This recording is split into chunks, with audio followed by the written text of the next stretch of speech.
하나님의 말씀 보겠습니다. 사사기 15장 1절에서 8절까지 말씀입니다. 한 절씩 교독하겠습니다. 얼마 후 밀 거둘 때에 삼손이 염소 새끼를 가지고 그의 아내에게로 찾아가서 이르되 내가 방에 들어가 내 아내를 보고자 하노라 하니 장인이 들어오지 못하게 하고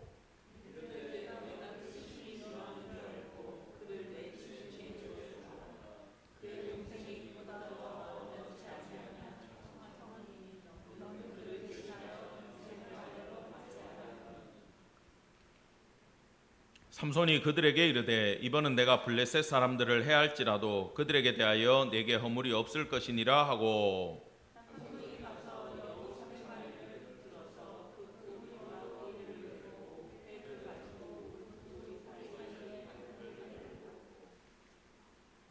회에 불을 붙이고 그것을 블레셋 사람들의 곡식밭으로 몰아들여서 곡식당과 아직 배지 아니한 곡식과 포도원과 감람나무들을 사른지라.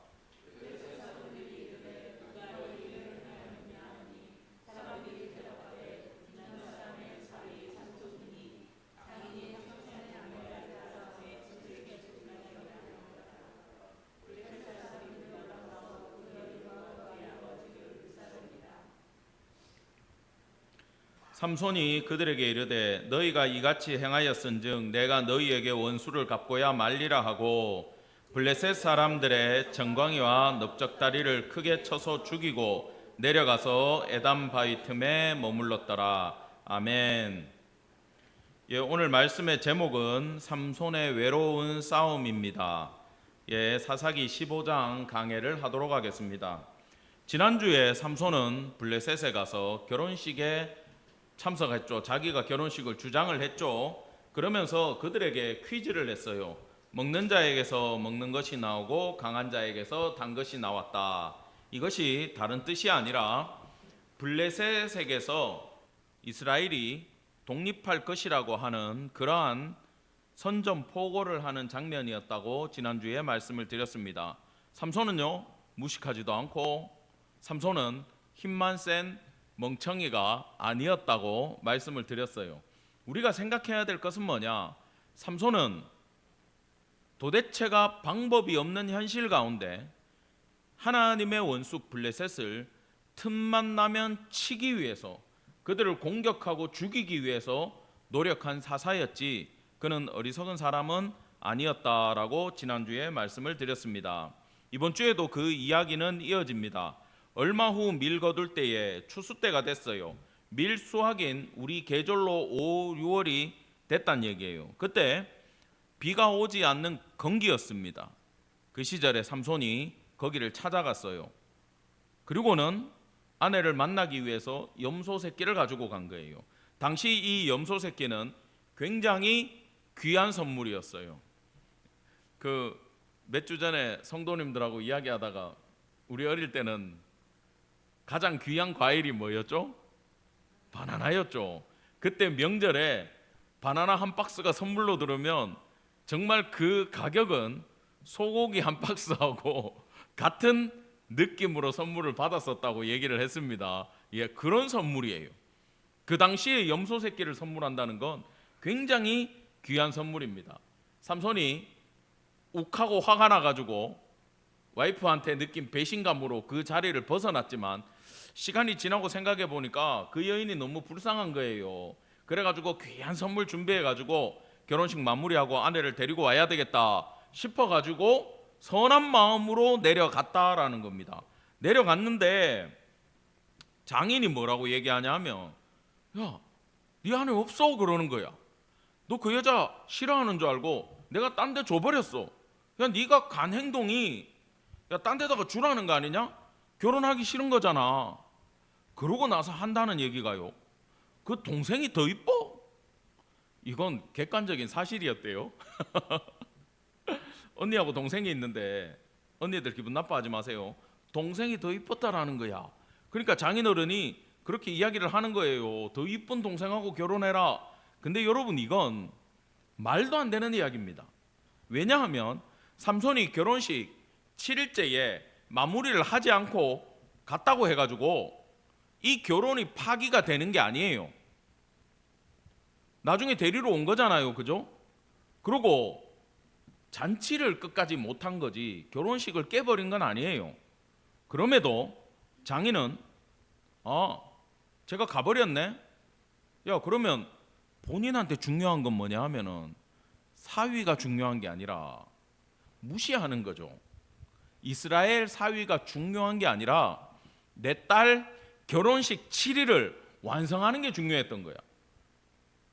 그렇다고 자기가 잔치를 마무리하기 위해서 신랑을 바꿔치는 법이 어디 있습니까? 말도 안 되지. 근데 그 장인은 그렇게 행동하고 삼손을 아주 무시하면서 야, 한 명이라도 데리고 가려면 혼수 따블이야, 그 얘기를 한 거예요. 동생 줄 테니까. 지금 자기 딸 가지고 장사하고 있어요. 여러분, 이 변명은 아무런 설득력이 없는 이야기고 삼손을 굉장히 깔보고 무시한 처사였다라는 겁니다. 자, 이게 동생까지 내세운 건요, 삼손을 달래기 위한 걸로 보이지만 이건 삼손의 권리를 인정한 게 아니고 그저 잠깐 눈속임하려는 장꾀에 불과했다라는 거예요. 삼손을 똑똑한 사람으로 봤으면 절대 이렇게 행동하면 안 됐어요. 근데 삼손은 실제로 덩치는 컸겠지만 똑똑했다 안 똑똑했다? 굉장히 지혜가 있어요. 그래서 그 모든 내막을 알아듣고 이건 블레셋인들이 우리를 무시하는 처사라고 생각하고 분노했던 것입니다. 그러면서 정당하게 이야기합니다. 이제 내가 블레셋을 치더라도 이것은 문제가 없어. 너희가 나를 무시하고 바보 취급한 거야. 그러면서 여우를 몇 마리를 잡았다고요? 300마리를 잡아가지고 2마리씩 엮어서 150세트를 만들었단 얘기예요. 그러면서 꼬리를 끈으로 딱 묶어가지고 거기다가 횃불을 딱 꽂아가지고 불을 붙여서 농사 지어가지고 곡식 모아놓은 데다가 그 불붙은 여우를 풀어버렸어요. 여러분, 여우를 잡아다가 놔도 얘는 아주 난리를 치면서 도망을 갑니다. 특성이요, 포식자를 피하기 위해서 얘들은 지그재그로 도망을 다녀요. 근데 꼬리가 묶여 있으니까 어느 방향으로 가야 됩니까? 자기들도 모르잖아요. 아니, 삼손은 힘만 센 게 아니라 빨랐나 봐요. 여러분, 여우 300마리를 어떻게 잡습니까? 한 마리도 못 잡아요, 우리는. 근데 어떤 방법을 썼는지 빨랐는지 덫을 놨는지 모르겠지만 300마리를 다 잡아다가 불을 붙여가지고 일부러 곡식단들이 있는 곳에다가 이 여우를 풀어버렸다라는 거예요. 불붙은 여우들이 이리저리 날뛰면서 또 삼손이 쫓으니까 무서워가지고 숨게 되겠죠, 그죠? 어디다가? 곡식단 사이에 추수해 놓은데 올리브 나무 잘 익은데 바싹 마른 나무에 거기에 불붙은 여우들이 뛰어들었다는 것입니다. 이것은 삼손의 복수가 정당하다는 얘기고 고대 농경 사회에 복수를 할 때 이렇게 곡식단에 불을 지르는 방법이 실제로 있었다고 해요. 근데 삼손에게 있어서 그 보복은요, 블레셋 그 지역의 한 해의 경제를 송두리째 날려버리는 아주 파격적인 강력한 의도적인 공격이었고, 그것 때문에 블레셋의 군대는 굴량미까지 다 불사버렸다라는 거예요. 여러분, 그 놈들은 사는 데가 산지예요. 산지에 농산품이 많겠어요? 별로 없어요. 악착같이 농사 지어가지고 모아놨던 걸 삼손이 다 불사질렀다. 이것은 블레셋의 전력이 점점 약해지고 있다라는 뜻입니다. 이제 그 큰 사고가 일어나고 나서 블레셋 사람들이 분노하기 시작했고 원인을 찾았다라는 거예요. 야, 이게 무슨 일이야? 누가 이랬어? 삼손이 그랬어. 근데 삼손을 잡아 죽이는 게 아니라 어디로 갑니까? 삼손의 처가로 가요. 그리고 그 장인과 그 아내를 불태워가지고 죽여버렸습니다. 잔인한 놈들이죠. 그러면 이들은 왜 삼손에게 말을 못하고 처갓집을 불사질렀을까요? 왜 그랬을 것 같아요? 그 장인의 처사가 블레셋인들이 생각을 해도 삼손한테 잘못했다라는 겁니다. 객관적으로 지금 삼손이 옳다라는 것을 블레셋인들이 증명을 해주고 있다라는 거예요. 근데 삼손은 아까 제가 설교 시작할 때 그랬죠. 틈만 나면 뭐 한다 그랬어요? 블레셋을 공격한다는 거잖아. 그러면 그냥 여기서 끝내고 가면 되는데 삼손은 또 어디에 분노합니까? 야 이놈들아, 아무리 내가 그렇다고 해가지고 우리 처갓집을 다 죽이고 불태워버렸어? 이걸 또 건수 잡아가지고 블레셋 사람들을 쳐 죽이기 시작하는데 8절 다 같이 읽어보겠습니다. 시작. 블레셋 사람들의 정강이와 넓적다리를 크게 쳐서 죽이고 내려가서 에단바위 틈에 머물렀더라. 내가 이거 생각해 보니까 삼손이 키가 크고 덩치가 컸을 거 아니에요. 이걸 주먹으로 정강이와 넓적다리를 치지는 않았을 거잖아. 그러면 집사님들 어떻게 쳤을 것 같아? 어떻게? 킥복싱이나 그 뭡니까 무에타이 보면은 이거 있잖아요. 이거 발로 하는 거. 이걸로 삼손이 다리를 다 부러뜨렸다는 얘기야. 발로 차가지고 한 대 맞으면 어떻게 된다고요? 다 부러지는 거예요. 여기 급소가 있고 대퇴신경하고 혈관이 지나가잖아요, 그죠? 그 뼈가 으스러지면서 혈관까지 다 파열되니까 이게 죽는 거예요. 얼마나 힘이 센지 공포 그 자체였단 말입니다. 삼손이 뜨면은 이걸 또 건수를 잡아가지고 블레셋에 완벽하게 복수를 하고 떠나요. 근데 이제 순간적으로 삼손도 생각을 했죠.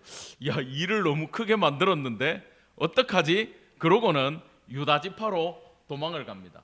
여러분 왜 유다 지파로 갔겠어요? 삼손은 생각을 했어요. 적어도 유다 지파가 인구가 많고 군대 숫자가 있으니까 그리로 도망가면 블레셋이 때로 몰려왔을 때 나를 좀 도와주겠지 생각하고 유다 지파로 간 것 같아요. 그래가지고 유다 지파에 싹 피했는데 야 아니나 다를까 15절 보면 블레셋이 군사를 1000명이나 모아가지고 유다 지파하고 전쟁을 하기 위해서 쳐들어왔다라는 거예요. 지금 레히에 진을 쳤다라는 건 군대를 모아가지고 유다 지파를 치겠다. 왜요? 삼손이 그리 도망갔잖아. 삼손을 끄집어내든지 너희가 다 죽든지 둘 중에 하나를 하라는 겁니다. 그래서 유다 지파 사람들이 야 이게 무슨 일이야? 왜 전쟁이 났어? 갑자기 왜 쳐들어왔어? 놀래가지고 수소문을 하니까 뭐라 그래요?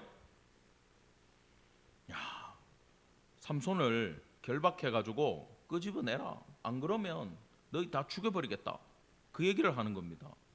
여러분 이 이야기를 들으면 유다인들이 이렇게 얘기하죠. 유다 지파가 야 네가 뭔데? 너희들이 뭔데? 삼손이 정당했잖아. 너희들이 잘못했네. 지금 유다 지파는요 몇 명이 모였냐면 3000명이 모였어요. 그러면 삼손이라는 사사를 필두로 3000명의 군대가 싸우면요 여기 블레셋 1000명 못 죽이겠어요? 삼손 혼자서도 다 죽여요. 근데 여러분 여기서 유다 지파가 어떤 짓을 하는지 한번 살펴봅시다. 유다 사람 3000명이 에단바위 틈에 내려가서 삼손에게 이르되 너는 블레셋 사람이 우리를 다스리는 줄을 알지 못하느냐? 내가 어찌하여 우리에게 이같이 행하였느냐 하니 삼손이 그들에게 이르되 그들이 내게 행한 대로 나도 그들에게 행하였노라 하니라.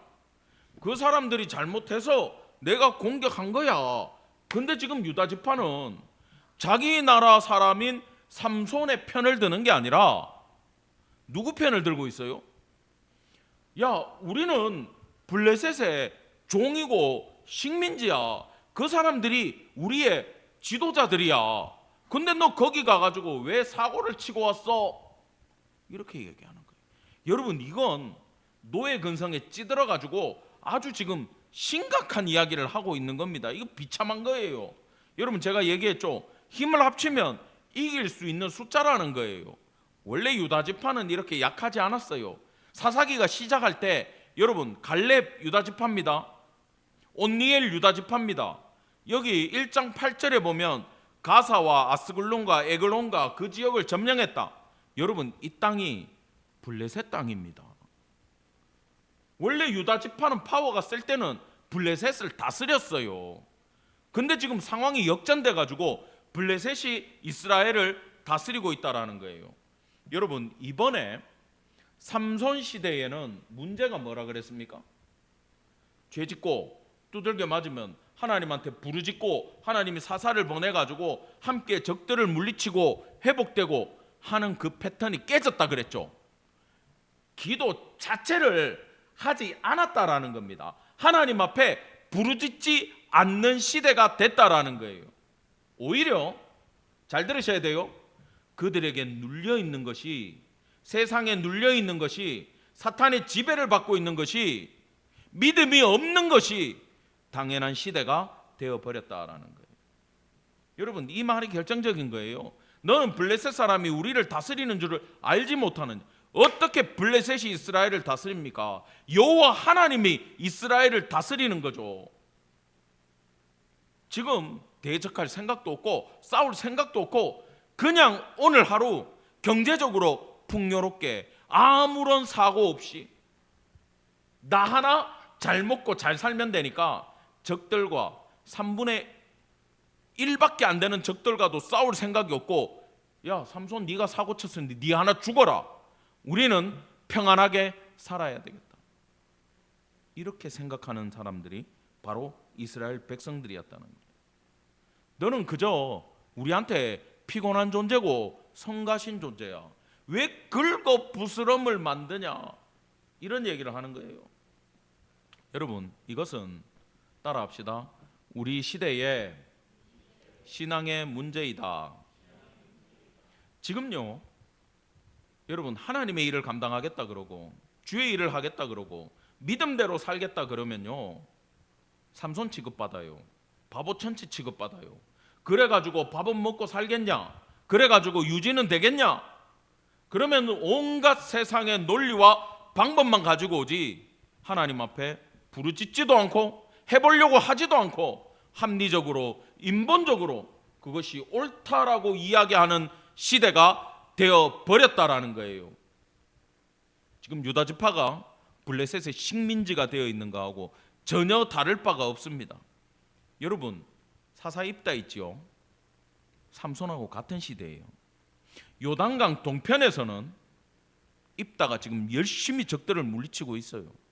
근데 유다 지파는 삼손이라는 장수를 보내줬음에도 불구하고 여전히 나 하나면 잘 살면 된다라고 생각하고 있어요. 여러분 그때 삼손이 무엇을 할 수 있겠습니까? 누가 도와줍니까? 아무도 안 도와줘요. 그런데 우리는 지금까지 삼손이 블레셋에 가가지고 한 명이라도 치고 핑계를 만들고 사람들을 치면은 바보 천치 머저리가 사고나 치고 다닌다고 생각하는 것이 이 시대에 저희들의 생각과 전혀 다르지가 않다라는 거예요. 여러분 원래 성도들은 이스라엘 백성과 마찬가지로 하나님께서 제사장 나라로 세우셨고 제사장의 직분을 이 땅에 줬습니다. 여러분 제사장이 무슨 일 하는 거죠? 하나님과 이 땅에 중재자로 살아가야 되는 게 우리가 맡은 사명이라는 거예요. 사람들의 영혼을 구원하고 그들이 하나님을 만나게끔 이끌고 회개시키고 믿음으로 사는 삶이란 건 이런 것이라고 본을 보여야 되는 것이 바로 제사장 된 백성의 도리임을 기억하시기 바랍니다. 그럼에도 우리는 삼손처럼 믿음의 결단을 내리는 자들을 어리석게 판단하고 살아가는 것이 이 시대의 죄악상임을 여러분 이 본문을 통해 깨닫게 되기를 간절히 원합니다. 12절입니다. 그들이 삼손에게 이르되 우리가 너를 결박하여 블레셋 사람의 손에 넘겨주려고 내려왔노라 하니 삼손이 그들에게 이르되 너희가 나를 치지 아니하겠다고 내게 맹세하라 하며. 여러분 이 집 유다 지파는요 비열하기 짝이 없어요. 한다는 이야기가 우리는 너 안 죽일게 그 얘기예요. 근데 여러분 삼손에 만약에 하나님의 영이 아님하고 3,000명이 와가지고 잡아다가 갖다 바치면 그 1,000명한테 삼손이 죽어야 돼요, 안 죽어야 돼요? 죽어요. 네 하나 죽어라, 우리는 살아야 되겠다. 동일한 이야기를 유다 지파는 지금 삼손에게 하고 있다라는 거예요. 그런데 말입니다. 이 삼손은요, 뭐라고 얘기하냐 하면은 너희들 나 치지 않겠다라고 나한테 약속하라고 얘기해요. 여러분, 이게 무슨 뜻일까요? 여러분, 이걸 이렇게 이해하시면 안 돼요. 야, 나 건드리면 나 너희들 죽일 수 있어? 그렇게 근데 보여요, 안 보여요? 우리 사고방식으로는 그렇게 보여요. 근데 지금 삼손이 하는 얘기는 그것도 맞아요. 공격해가지고 내가 죽게 되면 치겠죠. 근데 이 이야기의 뜻은 하나님이 나에게 주신 힘과 능력을 내 동족을 죽이는 일에 쓰지 않게 만들어 달라라는 얘기예요. 나는 하나님이 나를 왜 이 땅에 보내셨고 왜 나에게 힘을 주셨고 그것으로 무엇을 해야 되는지 정확하게 안다. 그 일에는 동족을 치는 일은 없다.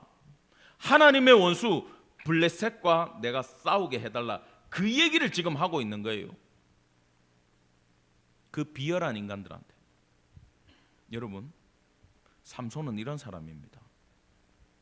사랑하는 성도 여러분, 내게 하나님이 건강을 주시고 물질을 주시고 평안한 가정을 주시고 나에게 생명을 주시고 무엇을 할 수 있는 힘을 주셨다면 그것으로 하나님의 원수 세상과 싸우고 하나님의 나라를 만들어 나가는 일에 하나님의 뜻에 합당하게 사용하는 성도들 되기를 간절히 축원합니다. 여러분, 13절입니다. 그들이 삼손에게 말하여 이르되 아니라 우리가 다만 너를 단단히 결박하여 그들의 손에 넘겨줄 뿐이요 우리가 결단코 너를 죽이지 아니하리라고 세 밧줄 둘로 결박하고, 야, 세 줄 가지고 왔어. 신더 가지고 왔어. 그걸로 두 줄로 묶어 가지고 완전 사람이 풀 수 없게 묶었다라는 거예요. 여러분, 순순히 동족을 칠 수는 없으니 그 묶여가지고 원수들의, 야, 우리 민족에게 붙잡혀가지고 지금 적들에게 넘겨지고 있어요. 제가 이 본문을 보는데 누가 생각납니까? 예수님이 생각나더라. 예수님이 유대인들에게 붙잡혀서 로마인에게 넘겨져서 죽임을 당했습니다. 어쩌면 그 모습이 삼손의 모습과도 동일한 상황이에요. 삼손은 거기서 잡혀서 순순히 끌려갑니다. 14절입니다. 삼손이 레이의 이름에 블레셋 사람들이 그들에게도 마주 나가며 그에게로 마주 나가며 지금 삼손을 잡기 위해서 1000명이 달라들면서, 야, 묶여서 나왔으니까 죽이면 되잖아요. 죽이자. 그러고 지금 칼 들고 소리치면서 달라드는 거예요. 여러분, 이 상황에서 하나님이 지금 보고 계세요. 내가 보낸 사사는 유다 지파 3000명에게 잡혀가지고 밧줄로 꽁꽁 싸매져서 죽기 위해서 나가고 있고, 내 원수 블레셋은 1000명이 칼 들고 지금 사사에게 달려들고 있고, 여러분, 이 상황에서 지금 누가 억울합니까? 삼손을 세우고 보낸 하나님이 제일 억장이 무너지고 억울한 거예요. 원수가 소리칠 때 하나님이 삼손이 요청하지도 않았는데 여호와의 영이 성령께서 지금 삼손에게 임재하고 있다라는 거예요. 하나님이 지금 제일 답답한 거예요.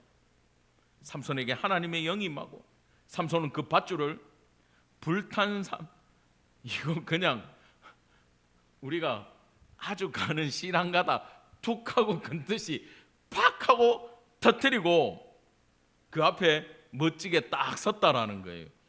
야, 여러분, 하나님이 이런 분입니다. 하나님의 일을 감당하겠다고 하고 나에게 주신 힘으로 내 동족을 칠 수 없다고 하고 내가 죽는 한이 있어도 너희들 치지 않고 하나님 뜻을 따르겠다라고 삼손이 나가니까 하나님은 그 삼손에게 놀라운 힘으로 함께 해주고 있다라는 거예요. 여러분, 하나님 이런 분이시고 삼손은 이런 사사였다라는 겁니다. 삼손이 이렇게 둘러보니까 무기가 없어, 무기가. 근데 거기에 나귀에 새 턱뼈가 있어요. 여러분, 마른 뼈가 있고 마르지 않은 뼈가 있어요. 마른 뼈는요, 이러면 부스러집니다. 근데 이 나귀의 새떡뼈는 급할 때 무기로 사용될 만해요. 망치 같은 거예요. 딱딱하대요. 그걸 들고 공격하는 블레셋 1000명을 쳐 죽였다라는 겁니다. 한 방에 그냥 다 나가 떨어지는 거예요. 여러분, 한 번 휘둘러 가지고 한 명씩 잡으면 몇 번 휘둘러야 돼? 1000번 휘둘러야 돼요. 힘들어요, 안 힘들어요? 힘들죠. 그래서 그 특별로 1000명을 쳐 죽이고 그 시체가 산더미처럼 쌓였을 거 아닙니까? 그걸 삼손이 뭐라고 불렀다고요? 야, 턱뼈로 쳐 죽여가지고 블레셋인들의 무덤을 만들었다. 그래가지고 그 지역의 이름을 라만레이라고 불렀다라는 겁니다. 자, 그 놀라운 역사를 이루어내고 삼손이 죽게 됐어요. 여러분 생각해 보세요. 운동하시는 분들 생각해 보세요. 풀스윙을 1000번 했다고 생각해 보세요. 목이 안 마르겠어요? 야구하는 분들 생각해 보세요. 이 스윙을 1000번을 해봐요. 갈증이 나가지고 죽게 된 거야. 여호와께 부르짖어 이르되 주께서 종의 손을 통하여 이 큰 구원을 베푸셨사오니 내가 이제 목말라서 죽어서 할례 받지 못한 자들의 손에 떨어지겠나이다 하니. 여러분, 이 본문은 정말 중요합니다. 왜 중요하냐 하면 응답받는 기도예요. 이게 하나님의 마음에 쏙 드는 기도예요. 여러분 18절은 다시 한번 읽어봅시다. 시작. 삼손이 심히 목이 말라 여호와께 부르짖어 이르되 주께서 종의 손을 통하여 이 큰 구원을 베푸셨사오나 내가 이제 목말라 죽어서 할례 받지 못한 자들의 손에 떨어지겠나이다 하니. 여러분, 지금 삼손의 심정이 어떠냐 하면 갈멜산에서 바알과 아세라 선지자 850명을 죽이고 이세벨이 두려워가지고 광야로 도망가서 로뎀나무 아래서 하나님 나 이제 충성했으니 죽여주십시오 하는 그 마음이었을 거예요. 그만큼 죽겠다는 거야. 삼손이요, 죽고 싶어요. 이제 동족들한테 배신감과 목이 말라가지고 이제 살 힘도 없어. 근데 삼손이 못 죽어요. 왜 못 죽는지 아세요? 하나님, 내가 죽으면 할례 받지 못한 자들이 내 시신 가지고 갈 거 아니에요. 성벽에 못 박아가지고 내 머리 잘라가지고 난리를 칠 거 아니에요. 하나님, 그러면 이것은 하나님의 수치가 될 수 있습니다. 그러니 나를 살려주십시오 하는 거예요. 여러분, 이 기도를 제가 분석을 했어요. 왜냐하면 여러분 잘 들으셔야 돼요. 자, 내 기도가 응답받기를 원한다. 손 들어보세요. 힘있게. 하나님 앞에 내 문제가 해결되기를 원한다. 손 들어보세요. 자, 그런 분들은 이걸 공부하셔야 돼. 여러분들이 분석을 안 하니까 내가 분석을 해갖고 왔어. 자, 여기네. 이 날라갔는 줄 알았어. 깜짝 놀랐어요. 자, 첫 번째 이 부르짖는 기도가 왜 중요하냐 하면은 여러분, 이 삼손이 부르짖어 이르되 이건요, 따라합시다. 통성기도, 소리를 지르는 기도야. 근데 무조건 하나님이 통성기도라고 다 듣지는 않아요. 중요한 포인트가 있다라는 거야. 자, 보세요. 삼손이 이 18절에서 하나님의 권능이 임해가지고, 지금 하나님의 영이 임해가지고 내가 묶여 있다가 구원을 받은 동시에 하나님 이제 내가 죽겠습니다라고 하는 무능함이 나와요, 안 나와요? 첫 번째 나와야 되는 게, 따라합시다. 나의 무능함. 하나님, 나는 이제 못하겠습니다. 이게 진짜 중요한 거예요. 여러분, 하기 싫어가지고 못하겠습니다라는 건 교만이에요. 근데 하나님 이제 더 이상 내게 능력이 남아있지 않습니다라는 것은 정말 간절한 기도임을 여러분 기억하기 바랍니다. 이거 이상의 겸손이 없어요. 그러면서 이제 주의 종이라고 불러요, 자기를. 하나님, 나는 주님의 종입니다. 주님이 나를 사용해 오셨잖아요. 자, 여기에 뭐가 나오냐 하면 따라합시다. 관계성. 하나님과 나의 관계, 주인과 종의 관계, 아버지와 아들의 관계, 자녀의 관계가 여기서 나오는 거예요. 관계가. 하나님, 나를 택하셨고 나를 쓰셨고 내가 지금까지 이렇게 주님의 뜻에 맞게 사용되어져 왔습니다. 당신은 나의 주인입니다라고 관계성이 나오는 거예요, 여기서. 그 다음에 세 번째로 마지막으로 중요한 게 뭐냐면 따라합시다. 하나님의 영광. 내가 저 할례 받지 못한 자들의 손에 떨어지겠습니다. 죽고 사는 게 문제가 아니에요. 결과가 문제가 아니에요. 하나님의 영광을 가리는 것이 문제였어요. 여러분, 다윗이 이걸 정확하게 알아서 시편 23편에서 자기 이름을 위하여 의의 길로 인도해 주신다라는 걸 알고 기도했지 않습니까? 다윗은 이걸 알았어요. 삼손도 알고 있어요. 하나님의 영광이 더 중요합니다. 내가 살고 죽는 것보다 하나님의 영광이 더 중요합니다. 하나님의 영광을 위해서라도 나의 부르짖는 기도를 들어주세요라고 삼손은 기도했다라는 거예요. 여러분, 이로써 하나님은 이 기도를 들으시고 어떻게 역사해 주셨냐면 레이의 우묵한 곳을 터뜨려 가지고, 하나님 스케일이 이렇습니다. 삼손이 부르짖잖아요. 하나님은 샘을 터뜨려 버렸어요. 난 여기서 생각했어요. 야, 여기서 소나기만 내려도 좋겠다. 이렇게 입 벌리고 물이라도 받아 먹으면 생명을 살릴 수 있지 않나. 근데 하나님은 그렇게 안 하고 어떻게 했다고? 크게 역사하는 거예요. 샘이 터져가지고 거기서 물이 콸콸 쏟아나는 거야. 삼손이 얼마나 기쁘고 감사했겠어요. 그 물을 마시고. 삼손이 그걸로 힘을 얻었고, 그 사건을 여러분 누가 보고 있습니까? 유다 지파가 보고 있죠. 블레셋은 다 죽어버렸어. 유다 지파가 보고, 우리는 삼손을 묶어가지고 적한테 갖다 팔았는데 삼손은 저놈들을 다쳐 죽이더니 우리한테 복수를 안 하고 오히려 하나님이 역사해 주셔서 샘을 터뜨려 주셨다. 그래서 삼손을 살리시는 걸 본 거야. 이 사건을 계기로 삼손을 그들이 사사로 인정하게 됐다라는 거예요. 여러분, 삼손은 이 외로운 싸움을 앞으로도 20년간 더 싸우면서 이스라엘을 블레셋의 손에서 구원했던 사사였음을 여러분 기억하기를 간절히 축원합니다. 예, 결론입니다. 사랑하는 성도 여러분, 우리가 주님의 일을 하다가 외롭고 지칠 수 있고 사람들에게 무시당할 수 있어요. 오히려 나를 믿어줘야 되고 나를 도와줘야 되는 성도들과 가족들과 지인들에게 여러분 무시당하는 거 괜찮아요. 배신까지 당할 수 있어요. 비웃음을 살 수도 있어요. 난 교회 개척할 때 우리 집사님들한테 미안했어요. 왜? 뭐 안지 몇 년 되지도 않았는데 와가지고 교회 한다 그러는데 그래도 우리가 가서 도와줘야 안 되겠나 그러고 오시는데, 옆에서 다른 사람들이 뭐라 그랬을까? 집사님 왜 그래야 돼? 왜 도와줘야 돼? 뭐 받아 먹은 거 있어? 언니 그냥 우리랑 같이 이 교회 다녀. 집사님 그냥 여기 있어요. 그랬을 것 같아요.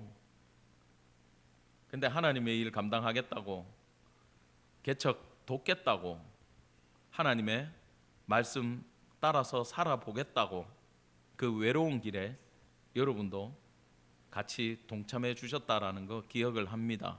저 역시 이 싸움을 하고 있고 여러분 역시 동일한 싸움을 이 시대에 해나가고 있음을 압니다. 여러분, 대한민국에서요 교회를 개척해 가지고 그 교회가 일어서는 게 3%가 안 된답니다. 100명의 목사님이 시작하면 97명의 목사님은 교회를 접고 세상에서 취직해야 되고 다른 길로 가야 된다라는 거예요. 그게 지금 이 시대예요. 근데 우리 교회는 그 3% 안에 있는 줄 믿으시기 바랍니다. 예. 우리가 뭘 세상에서 우리가 뭘 더 이상 부귀영화를 누리겠다고 하나님의 일을 맡았습니까? 하나님이 우리를 택하셨고 불러 주셨으니까 우리가 이 길에 들어와 있는 줄 믿으시고 힘들고 외롭고 배신당하고 낙심될 때 여러분 세상 원망하지 말고 동족 원망하지 말고 가족들 원망하지 말고 따라합시다. 부르짖는 기도로 승리하길 원합니다. 예, 그렇게 하나님 앞에 나와 삼손처럼 부르짖을 때에, 하나님의 영광을 위해 기도할 때에 사랑하는 주님께서는 에나꼬레의 응답으로 부르짖는 자에게 샘을 터뜨리심으로 우리 삶을 회복해 주실 것을 믿으시고 간절히 기도하는 성도 되기를 축원합니다. 아멘. 기도하겠습니다. 하나님, 은혜를 감사드립니다. 귀한 하나님의 자녀가 주님 앞에 나와 예배하며 하나님의 뜻을 쫓아 살아갑니다. 주님, 외롭고 힘듭니다. 어렵습니다. 그럼에도 저희와 함께 하시고 우리 기도를 들으시는 줄 믿습니다. 지금도 불꽃과 같은 눈으로 삼손을 지키시며 그의 부르짖는 기도 가운데 에나꼬레의 샘을 터뜨려 주신 하나님, 우리의 삶도 주께서 지키시고 바라보는 줄 믿사오니 하나님, 주의 자녀가 하나님의 영광을 위하여 기도할 때 주여 들으시고 역사하여 주시옵소서. 감사드리며 우리 구주 예수 그리스도 이름 받들어 간절히 기도드렸습니다. 아멘.